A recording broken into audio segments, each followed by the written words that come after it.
Good morning from NASA's Johnson Space Center.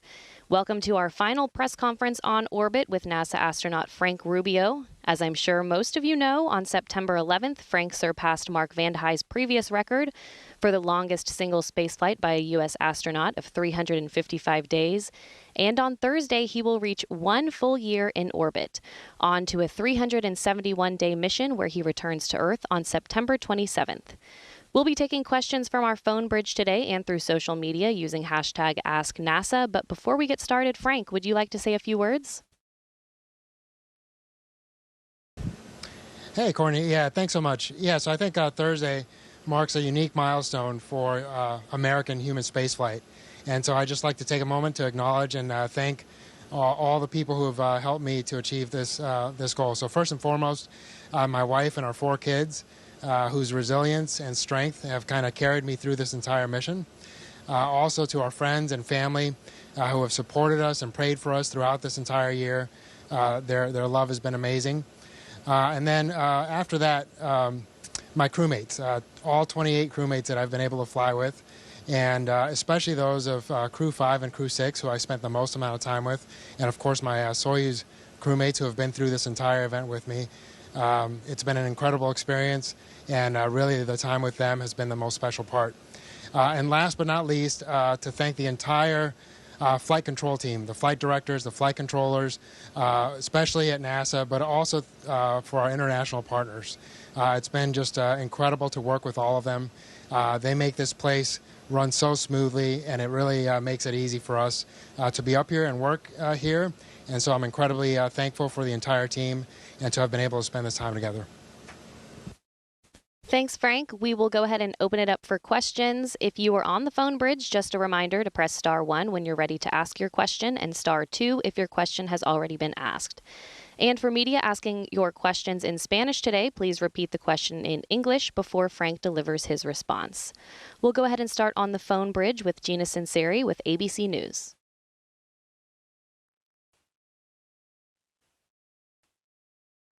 Been up there for a few days. What hacks have you shared with her about life on the space station, given your vast experience now?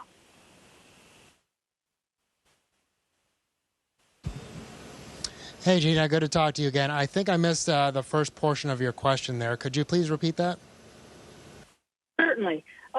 Laurel O'Hara's been up there for a few days now.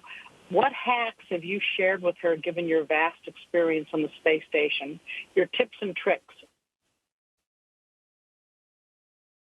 Yeah, well, you know, it's great to have Laurel up here. She's a close friend. She's a classmate. And so Jasmine, Laurel, and I have had a great time kind of reuniting here in space. And honestly, she's doing fantastic just on her own. We've been showing her around as a crew. And just kind of, the day-to-day life is kind of what you show them the first couple of days. How to use the restroom in space, how to prepare your food, how to sleep. All the little things you kind of take for granted on Earth, you kind of have to learn anew up here. And although we have fantastic training and we come up incredibly well prepared, you always just need a little bit of kind of showing you around how the real thing works. So we kind of focused on that.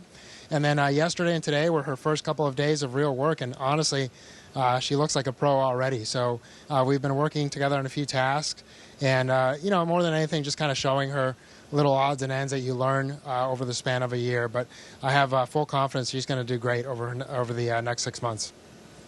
Next, we have a question from Bill Harwood with CBS News.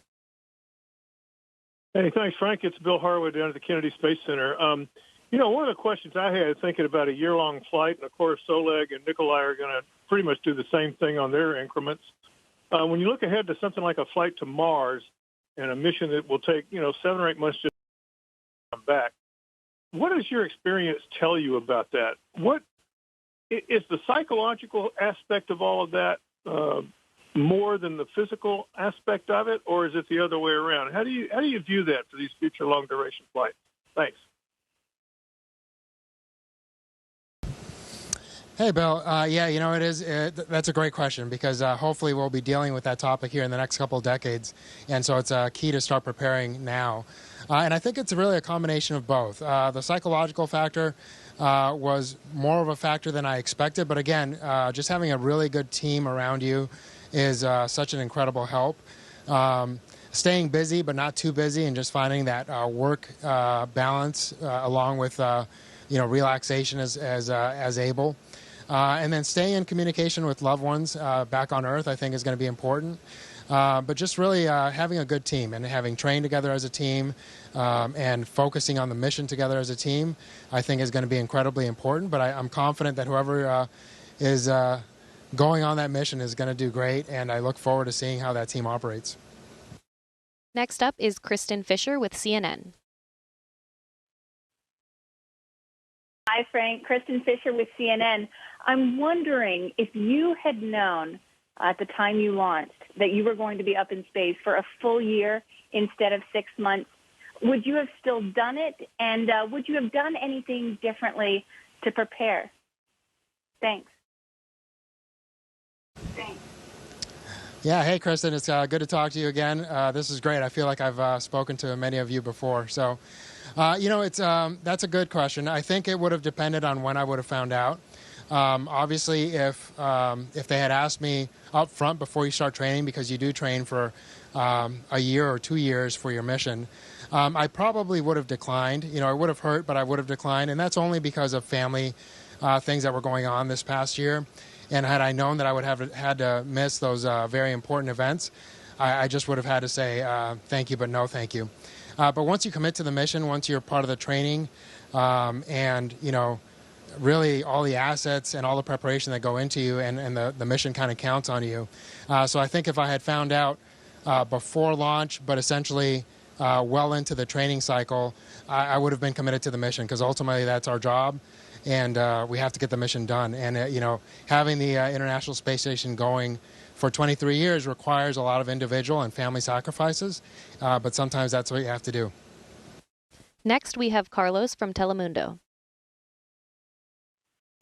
Yes, Frank, it's Carlos Robles from Telemundo Network. How you doing? My question is, first of all, I will do it in English. What is the most powerful experience you had in space, and how has it changed your perspective on life on Earth? ¿Cuál es la experiencia más impactante o reveladora que has tenido en el espacio, y cómo ha cambiado tu perspectiva aquí en la Tierra? Buenos días, Carlos. Gusto saludarte. Bueno, sabes, la experiencia creo que más poderosa que he tenido es ver nuestro planeta, la belleza que es en nuestro planeta. Y claro, yo creo que ya muchos no tienen necesariamente que uno venir al espacio para entender que tenemos que cuidar nuestro planeta. Pero creo que viendo cómo es de bello, cómo es de pequeño alrededor del universo que está al lado de nosotros, y de veras que no hay nada más. Entonces creo que pone el énfasis que importante es cuidar nuestro planeta para nuestros hijos y para el futuro. Next, we have Marcia Dunn with the Associated Press. Yes, hey, Frank. When Scott Kelly got back after his almost year in space, he walked into his house and went right into the pool, his swimming pool. So I'd like to know, what are you looking forward to like that when you get back on Earth? What can't you wait to see and feel and do like that? And in a quick aside, what was the hardest point in your mission? What point did you just feel like you maybe couldn't take it anymore and then got over it? Thanks. Yeah, no problem. And thank you so much for a great question, because I think it adds the human factor to this past year. So for me, honestly, obviously, I think hugging my wife and kids is going to be paramount. And I'll probably focus on that for the first couple of days. But then getting home, and we're blessed enough to have kind of a quiet backyard. And I think just going out in the yard and enjoying the trees and the silence.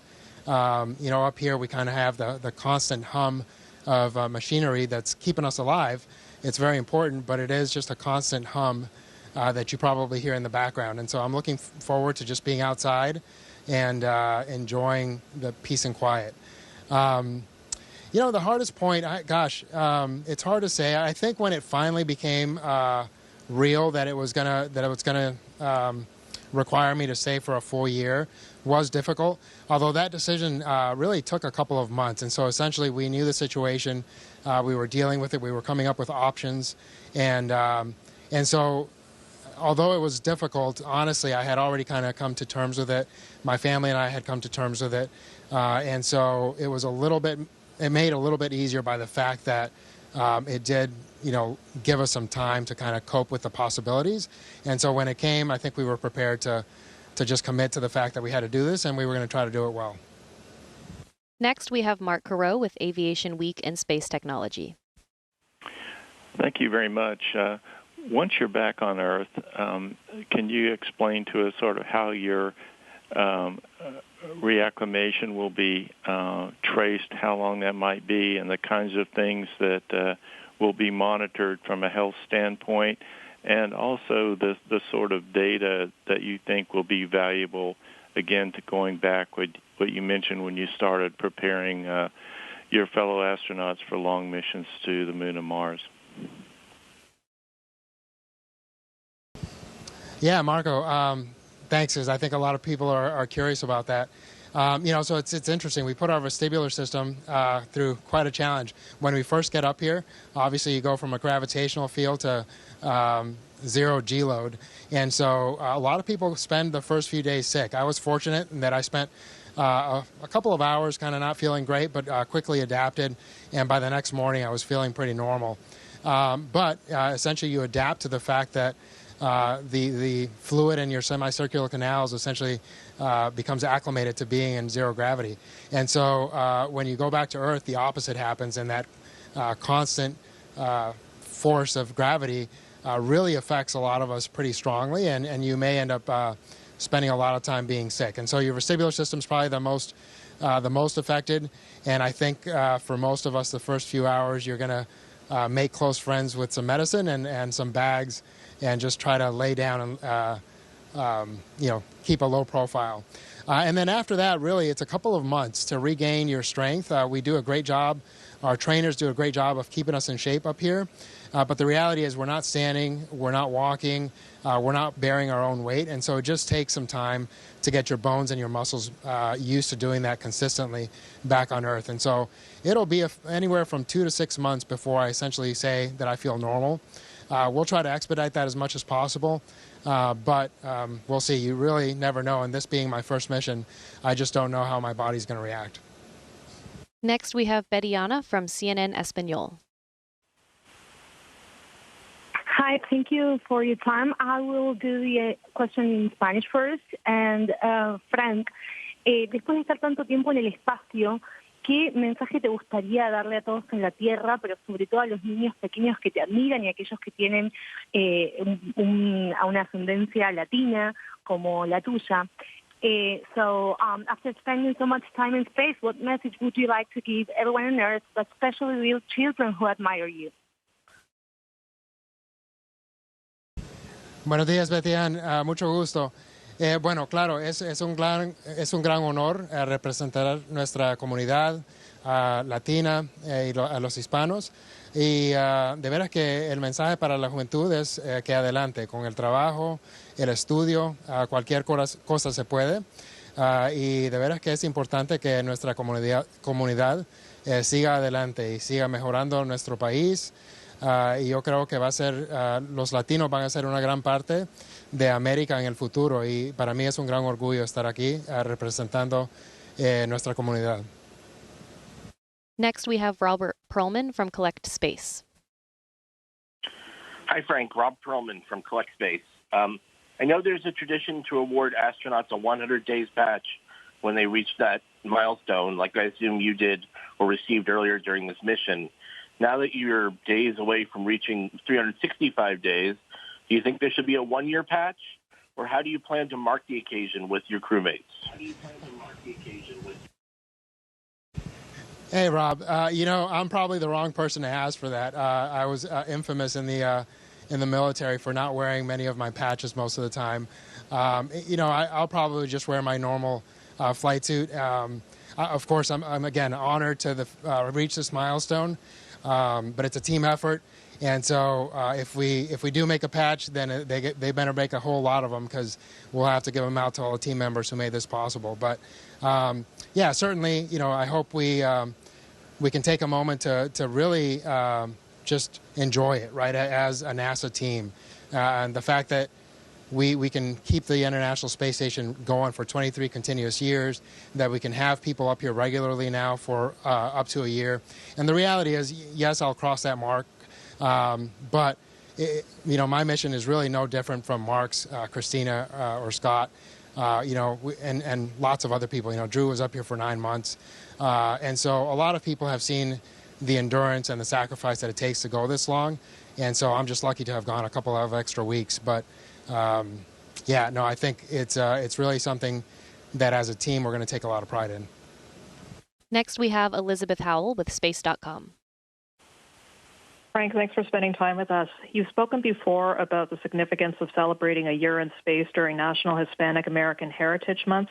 Can you talk a little bit about the mentors in that community that helped you either during your career or during your flight as relevant? Thank you. And Elizabeth, I'm sorry, I just want to make sure I heard you right. Did you say to talk about mentors? Is that correct? Exactly, mentors, or if you want to talk about more generally community members. Thank you. Yeah, no, absolutely. For me, mentors have been incredibly impactful throughout my life, especially in the military where you're changing jobs every 3 years. You have the opportunity to work with a tremendous breadth of great individuals out there. And I've seen the same at NASA. And I think every community, really, not just the Latino community, but as a nation, I think we need to stand up more and more, and more men and women need to stand up and be role models for the younger generations. Ultimately, the reality is none of us are perfect. I'm especially not perfect.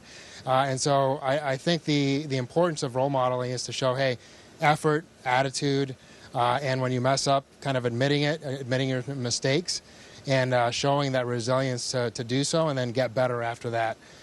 So again, I've been incredibly blessed. I hope that my actions, more than anything, serve as role models for other kids. But the reality is I look at just my crew here, and there's just incredible people. And if you just look around, I think there's somebody out there that you can say, hey, I kind of want to be like that person, but then go out there and make your own story and forge your own path and make your own contribution to our community. Next, we have Abeba from CBS News Miami. Hi, Frank. This is Abeba from CBS News Miami. You've just broken the record for the longest space mission in U.S. history. What was your first mission and how did it feel?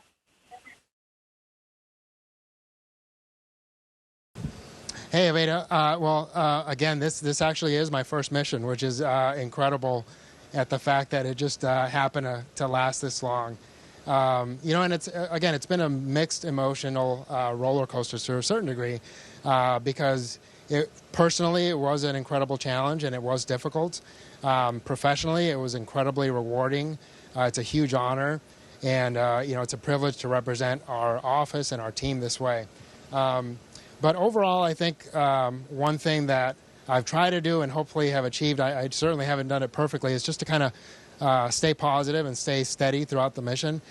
Despite the internal up and downs, you try to just focus on the job and on the mission and remain steady, because ultimately every day you have to show up and do the work. And up here in this very unforgiving environment, we have to do things right. Again, we have an incredible ground team that backs us up, but as much as possible you try to bring your A game, because that's what the mission requires. Next, we have Maria from Caracol TV. Hi, Frank. I'm Maria Arango from Caracol Televisión in Colombia. I'm asking you in English, but if you please answer us in Spanish. We met your mother in El Salvador last week. She was so proud.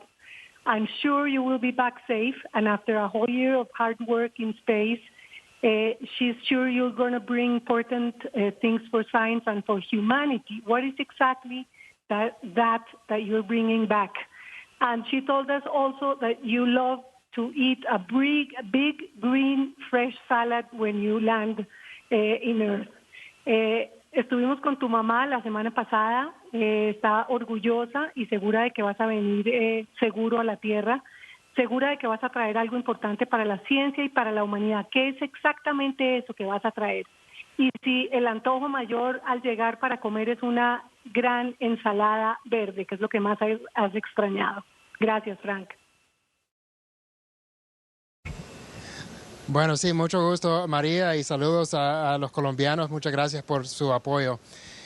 Sabe, de veras que para mí ha sido un gran orgullo representar a mi mamá, a su patria, El Salvador, nuestra comunidad. Y sí, claro, me emociona regresar y poder verla. Y lástimamente va a ser unos cuantos meses, creo, porque tengo que recuperar un poco antes de que pueda viajar. Pero sí, una ensalada porque de veras que acá no tenemos demasiada comida fresca. La comida es excelente, pero no muy fresca, y eso es porque, claro, tiene que volar meses en adelante en cualquier coheta que viene para traer supplies a la estación. Y a veces lo que voy a traer a la Tierra, creo que más que todo va a ser la experiencia, el mensaje y las ideas que he podido experimentar aquí en la estación. Y para mí va a ser un gran orgullo poder dar esas ideas a la juventud, no solo de América, de El Salvador, pero de toda la comunidad de Latinoamérica. All right, that's all the time we have for today. Frank, thanks again for your time today. And as you approach these final historic milestones in your mission, we are all cheering you on back here on Earth and look so forward to having you home. And thanks to all of you who participated through our phone bridge and social media platforms to join in on our discussion today. We'll see you again next time. All right, Courtney, thanks again. And I look forward to seeing you all in just about a week. Take care. Station, this is Houston ACR. That concludes the event. Thank you to all participants. Station, we are now resuming operational audio communications.